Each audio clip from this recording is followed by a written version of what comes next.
Pulso económico de jueves que, como siempre, empezamos echando la vista atrás a ver cómo le ha ido al IBEX 35. Caídas 0,77%, menos graves que las de ayer, eso sí, 8.430,7 el índice general al cierre, con tres valores que avanzan. El principal, y ha sido el puntal de la bolsa en el día de hoy, Inditex 2,65 arriba, Laboratorios Grifols 2,47 arriba y Telefónica, que hoy avanza 1,55. Por contra, en el lado de los que han tenido peor comportamiento, líder absoluto en pérdidas hoy Siemens, que pierde 8,08. En segundo lugar, el BBVA se deja 3,77 y Banco Sabadell se deja en la sesión 3,71.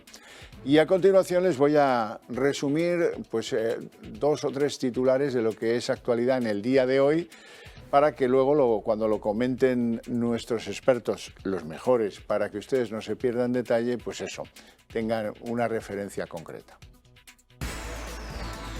Bueno, tenemos que hablar en primer lugar de la colocación que ha hecho el Tesoro Público, que está apretando la máquina para llevar el máximo a emisiones antes de que se tomen decisiones de alzas de tipos en el Banco Central Europeo. El máximo previsto eran 5.750 millones y han llevado a subasta, o mejor dicho, han colocado 5.606 millones, casi rozando el larguero, que dirían en el símil futbolístico. Hoy hablaremos, como no, del Euribor, porque prolonga el rally y llega a unos niveles que en el mes de mayo que son espectaculares, 0,22%. Esto sucedía antes de lo de la FED, o sea que... Y en tercer lugar, no todos son malas noticias, hay buenas noticias que llegan del turismo. España recibió en marzo la visita de 4 millones de turistas, lo que es una barbaridad comparándola con el marzo del año 2021. Lo más relevante de todo ello es que, según el Instituto Nacional de Estadística, el gasto medio de los visitantes extranjeros a España ha superado los niveles prepandemia, lo cual siempre viene bien a un país que agoniza en lo macroeconómico, como es el nuestro. Les presento ya a nuestros invitados esta tarde-noche. Simón Colombelí, muy buenas tardes, noches, director de hipotecas de iAhorro. Buenas tardes. Hoy viene usted aquí en calidad de experto y porque estamos muy preocupados por la evolución que va a desarrollar el Euribor.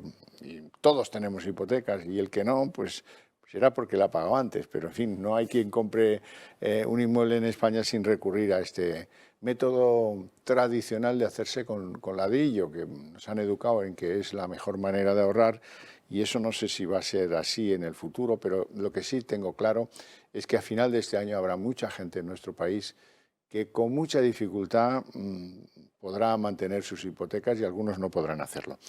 Don Juan Avellán, profesor del IEB, muy buenas tardes. Buenas tardes. ¿Todo bien? Todo magnífico. Empiezo por usted. Muy bien. ¿Qué le ha parecido la sesión de hoy? Da la sensación de que lo de la FED a nosotros ni sí ni no, ni todo lo contrario. Sí, efectivamente, seguimos en la misma línea, un poco para arriba, un poco para abajo, seguimos prácticamente planos. Lo que está claro es que la FED ha tomado una buena decisión. Había muchos rumores, había mucho run-run, sobre todo en Estados Unidos, respecto a lo que iba a hacer la FED. Esta subida de 50 puntos es una medida, digamos, conservadora. Parece que la FED va a ir más a reducir el saldo que tiene en el volumen, su endeudamiento, va a tirar más por ahí, con lo cual tenemos una FED que está tomando los pasos que se esperaban que dieran y no se ha salido de ahí. Es decir, igual pues que el Banco Central de Inglaterra, pues también el Banco Central de Inglaterra pues ha hecho precisamente lo que se esperaba que hiciera, con lo cual está el tema tranquilo y eso es lo que hace que sigamos en una línea pues bastante plana. Ha cumplido el guión, la FED, es cierto. Bueno, pues esta subida de 50 puntos básicos es la primera que se produce de este rango en 22 años, pero la pregunta es, ¿eso recorta expectativas de lo que pueden aportar los mercados en el futuro próximo? No, yo creo que estamos bien en la línea de lo que se esperaba y este recorte que ha hecho la FED pues yo creo que vamos a seguir los pasos, vamos a seguir avanzando en la parte de Ucrania que nos afecta bastante. Hoy había reunión de la OPEP Plus, es decir, de la OPEP más Rusia. Estamos viendo qué está ocurriendo con las sanciones y yo creo que en cuanto veamos que se pueda disipar un poco más el tema, iremos viendo cómo van a evolucionar los mercados. Los resultados no son malos de las empresas, estamos ante, en la mayoría de los casos, de buenos resultados. Los sectores cíclicos, lo que le afecta o que no, con lo cual se está cumpliendo las expectativas de mercado y estamos pues, a la espera de que pueda ocurrir más. Pero hay sectores donde ya pues, las alarmas están empezando a sonar. En mayo el Euribor está pues, a unos niveles desconocidos, 0,22%. Colombeli, ¿cómo lo ves? Cuéntanos. Bueno, la verdad que estamos viendo una subida importante en los últimos meses. El Euribor antes del comienzo de la invasión y de la guerra en Ucrania ya iba remontando, sí, pero poco a poco, no mucho. Seguíamos en terreno muy negativo, un menos 0,4%, y desde prácticamente la invasión no ha parado de crecer. Y además lo curioso es que ha crecido muchísimo, ha crecido hasta 6, 7 décimas en tan poco tiempo. Para tener una idea, habitualmente en los últimos 10 años no hemos visto el Euribor crecer y moverse más de 2, 3 décimas en un año. Y en 2 meses prácticamente hemos visto ya 3 veces, triplicado ese valor, ¿no? Entonces, un crecimiento importante. Hemos calculado que el coste también para una familia que tuviera una hipoteca tipo variable, que se vería afectada en este caso, pues sería importante. Podríamos hablar de hasta, dependiendo del tamaño de una hipoteca, por ejemplo, de 300.000 euros, podríamos hablar de hasta 800 euros anuales. Bueno, si se tomó en el momento más adecuado y si lo proyectamos todo esto a final de año, ¿no? Sí, claro. O sea, esperemos que... O sea, habrá algún español que acabe pagando 800 euros más por su hipoteca a final de año, ¿no? Correcto. Por ser prudente, pero bueno, ese sería el caso extremo de quien la tomó en lo mejor, como se decía antes cuando vendías o comprabas acciones, la tomó en lo mejor por el sistema de variables a 30 años 300.000 euros. Correcto, respecto a hace un año, cuando los tipos eran muy buenos. Pero no habrá quien se salve de esto. Algunos tendrán que pagar 400 euros más, otros 500, otros 600. De eso no nos vamos a librar. No, totalmente, totalmente. Ahora bien, si tuviéramos una hipoteca a tipo fijo, ya sería diferente, porque el tipo ya sería fijo, por definición, ¿no? Entonces, en ese caso, la verdad que por lo menos la hipoteca... Ahora hablamos de eso porque me interesa mucho el pulso del mercado. ¿En qué están los bancos? ¿Qué recomiendan los bancos? Pero vamos a dar paso a otro drama, el del Tesoro Público. El Tesoro Público ya ha sacado 5.606 millones de euros en una nueva subasta de bonos. Casi han llevado al máximo, por si acaso ya lo tenemos esto renegociado. El máximo son 5.750.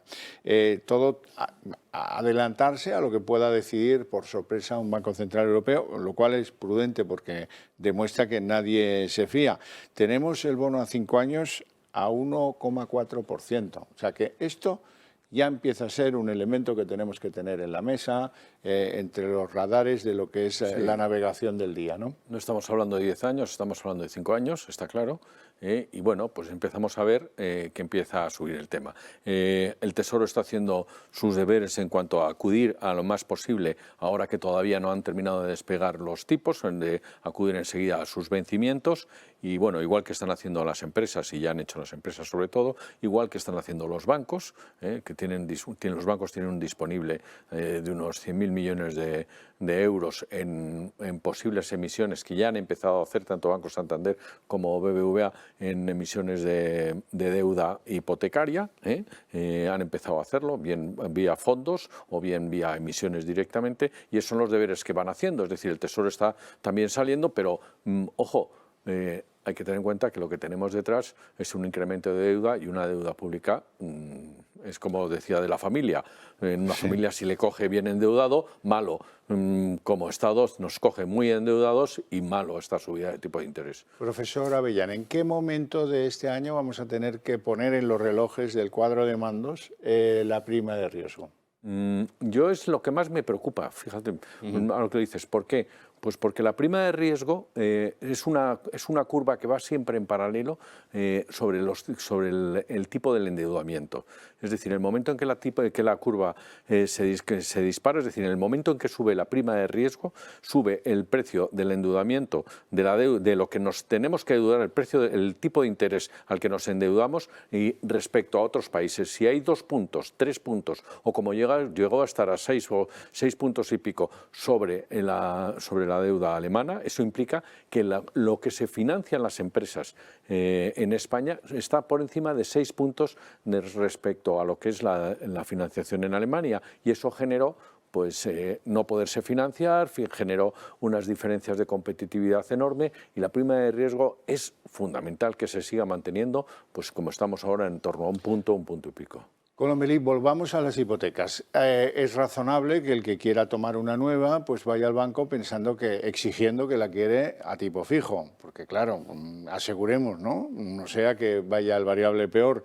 Los bancos, ¿cuál es su estrategia en estos momentos? ¿Qué procuran colocar en el mercado?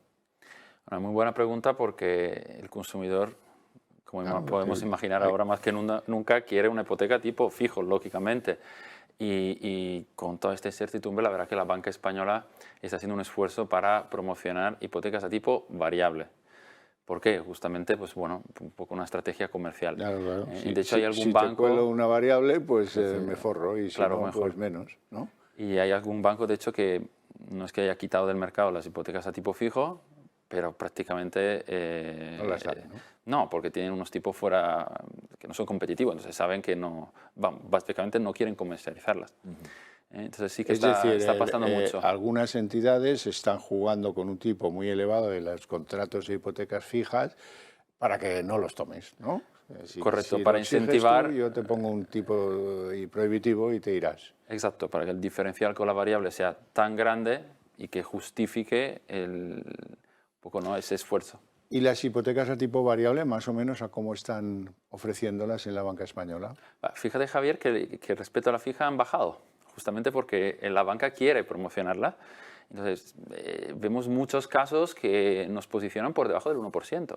Estamos viendo casos de hipotecas ni siquiera para directivos, un perfil, una familia media, hipotecas tranquilamente con un diferencial del 0,7%, 0,8%, hasta 0,6%, que son tipos que habitualmente en variables se veían solo para perfiles más altos, y ahora sí que los vemos justamente por estas estrategias que está implementando la banca, ya vemos en perfiles más... digamos, de familias más tradicionales. Vamos a continuar, que tengo todavía preguntas para usted, pero permítame dar una buena noticia, porque si no, esto parece un funeral. Buenas noticias, las que nos llegan del elemento turismo, fundamental para el crecimiento de la economía española. En marzo de este año hemos recibido 4 millones de turistas internacionales. El porcentaje es un poco ridículo. Si yo les digo que son un 720% más, alguien que entienda del asunto me dirá, pero este tonto, ¿con qué compara? ¿Con los turistas recibidos en marzo del 21? Bueno, claro, no había. Bien, por eso no lo voy a hacer. Simplemente les voy a decir que el INE constata que el nivel de gasto de esos 4 millones recibidos en marzo es más alto que lo que se percibía antes de la pandemia, comparando pues marzos anteriores. Bueno, y de eso hay que alegrarse. Vamos a ver un trabajo que hemos preparado para que no se pierda en detalle. España recibió en marzo la visita de 4 millones de turistas internacionales, un 720,5% más que en el mismo mes de 2021, según datos publicados este jueves por el Instituto Nacional de Estadística, que asegura que el gasto medio de los visitantes extranjeros a España en marzo superó los niveles prepandemia. Los datos estadísticos muestran que el gasto total realizado por los turistas internacionales que visitaron España en marzo alcanzó los 5.069 millones de euros, lo que supone un aumento del 832% respecto al mismo mes de 2021. Con este nuevo repunte de marzo, tanto la llegada de turistas internacionales como el gasto se acumulan un total de 10 meses consecutivos de alzas interanuales. Reino Unido fue el principal país emisor, con 826.399 turistas y un aumento del 4.084,7% respecto a marzo de 2021, seguido de Alemania y Francia. Canarias fue el destino principal para los turistas que llegaron a España en marzo, recibiendo el 27,9% del total, seguido de Cataluña y Andalucía. Todo bastante lógico, pero hay que ver cómo necesitábamos de esta espita. Todavía nos queda recorrido, Estamos a nivel de llegada en torno al 70%, 70-80%, o sea, nos queda todavía un poco más de recorrido. Es lógico, no íbamos a empezar directamente en máximos, pero desde luego las cifras... En marzo. Y las cifras son buenas, pero todavía tiene más recorrido de gasto y tiene más recorrido de turistas, de número de turistas, con lo cual, pero vamos, estar en estas cifras parece bastante bueno, entre otras cosas porque tenemos que recuperar mercados que se nos fueron a Grecia. Recordemos que cuando nosotros estábamos totalmente cerrados, Grecia abría antes y había otros mercados que abrieron más que nosotros, y eso hay que recuperarlo. En este sentido, que los británicos sean el pasaporte más visto en España, parece que presagia que vuelven. Es muy bueno, porque además el británico es un turismo que gasta, es un turismo bueno, es un turismo que repite y realmente pues es uno de los motores el motor más importante de los que tenemos. Gasta mucho más el ruso, que no le vamos a ver el pelo por aquí, pero es pequeño. Ya no es competitivo. Pero es pequeño. Hombre, digamos que la guerra de Ucrania también descarta algunos destinos, algunos destinos no muy populares, pero sí, por ejemplo, Croacia pues va a tener más problemas que España, eso es evidente. Y bueno, pues esperemos todos que se abra la espita y que el dinero del turismo nos ayude a superar dificultades. Aunque quieran tomar hipotecas, que algunos también lo hacen. Sí, seguro. Sí. Lo que pasa es que los británicos salieron bastante escaldados de nuestra última crisis y ya saben que entre sus hábitos está que cuando me quiero olvidar de mi problema hipotecario devuelvo las llaves y el banco ya se apañará, ¿no? Y entonces han salido muchos que han seguido siendo perseguidos por la banca española, pues han salido un poco escaldados de su experiencia hipotecaria en España. Bueno, Colombelli, dígame, entonces, ¿no prosperan sistemas mixtos de hipotecas? ¿Sistemas mitad fijo, mitad variable, por ejemplo? Lo cierto es que en los últimos 2 años, con la pandemia, prácticamente ha desaparecido la hipoteca mixta. Es hasta difícil encontrar en la web de algún banco, porque al final el consumidor no ha terminado centrándose en la fija. De hecho, ha sido la gran ganadora y en nuestro canal digital en concreto llegó a representar hasta en algún pico un 90% del total de las hipotecas contratadas. Según el INE, ya en los últimos meses fue la mayoría de las hipotecas en España, algo que tradicionalmente pasaba con las hipotecas a tipo variable. Y bueno, tenemos curiosidad ahora para ver qué pasará con este cambio que estamos viendo en la banca, estas subidas, que por el momento en los tipos y en las hipotecas de los consumidores son paulatinas, pero posiblemente seguiremos viendo en los próximos meses. ¿Y eso cómo actúa sobre el mercado? ¿Es una espoleta que activa deseos de compra? ¿La voy a hacer ahora aunque tenía previsto hacerlo más tarde? O, en definitiva, la pregunta, este año 22, ¿cómo va el mercado de la hipoteca? ¿Cómo van las compras de inmuebles? Sí, creo que pasan dos cosas. Lo primero es que la hipoteca en general, las condiciones han ayudado muchísimo en los últimos meses a esta recuperación tan rápida, por lo menos en el sector inmobiliario. ¿Por qué? Porque prácticamente el dinero estaba a precio casi cero, entonces muy barata estaba la hipoteca y esto ha ayudado muchísimo. Y posiblemente está pasando, ¿no?, lo que comentas, es decir, que muchos consumidores se están animando a pesar de ver un incremento de los precios en el mercado en comprar porque todavía es buen momento. Y el otro efecto que estamos viendo en el mercado es una gran demanda de consumidores que actualmente tienen una hipoteca a tipo variable, que recordemos que la mayoría de las hipotecas que existen en España, que de repente, viendo aumentos de gasolina, electricidad por todos lados, realmente quieran un cambio y están buscando pasarse a hipoteca a tipo fijo. Es algo que estamos viendo muchísimo en las últimas semanas. Sí. Profesor, sí, las cifras son así, es decir, el 80% del parque de hipotecas que tenemos en España está a tipo variable y sin embargo el último mes el 75% por 70% se hicieron a tipo fijo. Sí, van a tipo fijo. Con eso dice todo lo que está ocurriendo en el mercado. O sea que la cultura financiera no está tan abajo como muchos creen, ¿eh? No, está claro. Y además las noticias dan miedo. Claro.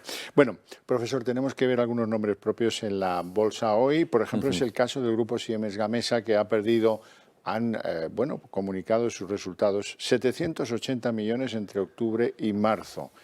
Y su primer trimestre fiscal se ve bastante afectado. Eso ha condicionado que sea pues lo más bajista del IBEX hoy, con una caída de 8,08. Ya, es un sector, el de los aerogeneradores, que es complicado y está en una situación complicada. Como bien ha dicho su nuevo consejero delegado, tiene que tratar de centrarse en lo que es el rendimiento, entre otras cosas porque la explosión del mercado ha creado una competencia enorme. Y bueno, pues tienen que centrarse más en sus costes, están redefiniendo en lo que es el negocio. Bueno, pues también con una posible OPA encima de la mesa, etcétera, etcétera. Y bueno, está en una situación complicada, pero bueno, es lo que hay encima. Están reorganizando ese mercado y es lo que vamos a ir, y es lo que tienen encima. Por eso está en esta situación. Nos asomamos a otro valor que también pasa un momento curioso, Fluidra. Fluidra se ha disparado más del 6% en bolsa y ha sido consecuencia, aquí está muy claro, de ofrecer unos resultados que estaban más o menos en un 6% por encima de las previsiones. Sí, realmente pues Fluidra ha hecho un magnífico trimestre, va pues realmente bien, ha crecido en EBITDA, ha crecido, pues en EBITDA, por ejemplo, ha estado del orden del 25% y lo que se le da ahora mismo es un potencial que puede estar pues prácticamente en torno al 40% de crecimiento. Venía de una fortísima bajada, de una fortísima bajada más una caída, con lo cual hemos tenido unas posiciones de subida-bajada de 30%, con lo cual esta mejora, pues veremos en próximas subidas, ya entiendo, de Fluidra. Vamos con que la Comisión Nacional del Mercado de Valores, no es noticia, pero sí que hay que significarlo, era obvio que lo tenían que decir pronto, más bien pronto que tarde, ha dado lo que hay para la OPA que Fomento de Construcciones y Contratas tiene diseñada sobre un 24% del capital de Metrovacesa. Bueno, la cuestión es que esa OPA está diseñada a 7,2 euros por acción. ¿Cómo la ve? Barata. Es decir, a ver, lo que ha hecho aquí FCC Slim, Carlos Slim, lo que ha hecho es, no voy a llegar al 30% que me obligaría a hacer una OPA de exclusión. Voy a hacer una compra, voy a intentar hacer una compra. Entonces, si no voy a hacer una OPA de exclusión, ¿por qué voy a tenerme que gastar un sobrecoste? Me voy a quedar un precio más bajo, que es lo que ha hecho, y veremos a ver cómo le sale. Veremos, sí. No está claro cómo le vaya a salir. Y tenemos que hablar del BBVA, porque siendo que el BBVA tiene una OPA en marcha sobre un banco turco, el banco Garanti, quiere controlarlo al 100%, esa es su decidida apuesta en el terreno internacional, pues supongo que estarán muy preocupados porque la inflación en Turquía sube como un cohete, está ahora ya en el 70%. A ver, la apuesta de Garanti por parte del BBVA es una apuesta a largo plazo. Han tenido que subir la oferta de precio, entre otras cosas por lo mismo, es decir, tenemos una inflación desmesurada, tenemos la moneda se está devaluando, pero sin embargo la apuesta que hace BBVA es una apuesta a largo plazo. ¿En qué sentido? Es un banco realmente, es un banco bastante digitalizado, sobre un mercado, ¿cuántos son? 80 y pico millones de habitantes, no demasiado bancarizado el país, con lo cual las posiciones de futuro que tienen ahí BBVA con Garanti pues son buenas, pero hay que mirarlo sobre todo como una inversión a largo plazo. Colombeli, vosotros que tenéis comparador de hipotecas, si yo te pregunto directamente cómo está nuestro mercado hipotecario con respecto al francés o al italiano, ¿qué me dirías? Bueno, en algunos aspectos mejor. Por ejemplo, en Francia no es habitual lograr una hipoteca a 30 años. Aquí sabemos que es lo normal, al revés, ¿no?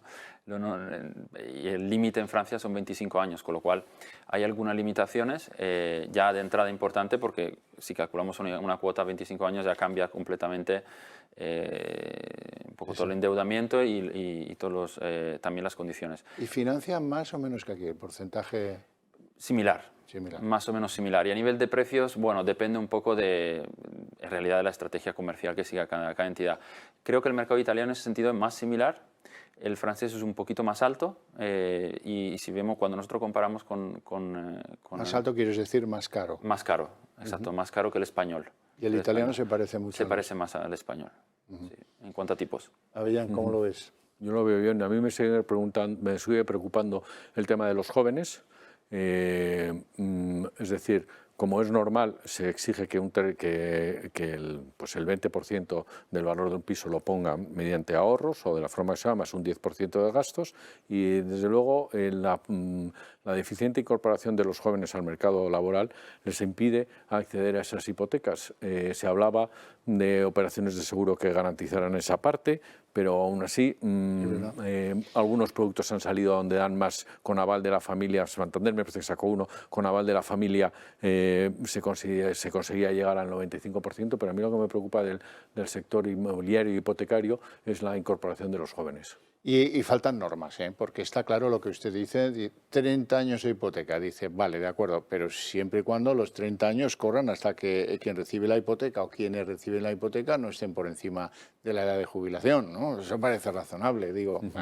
Pero no, eso está completamente... En Inglaterra se heredan las hipotecas. Sí, bueno, mejor que no dé usted ideas. Bueno, señores, muchísimas gracias por su presencia en el programa, por aportarnos tan rica información que nos permite estar al día de las cosas, y a ustedes gracias por su interés. Desde sus hogares les invito a ver a continuación, en apenas una pausa de publicidad, La Redacción Abierta.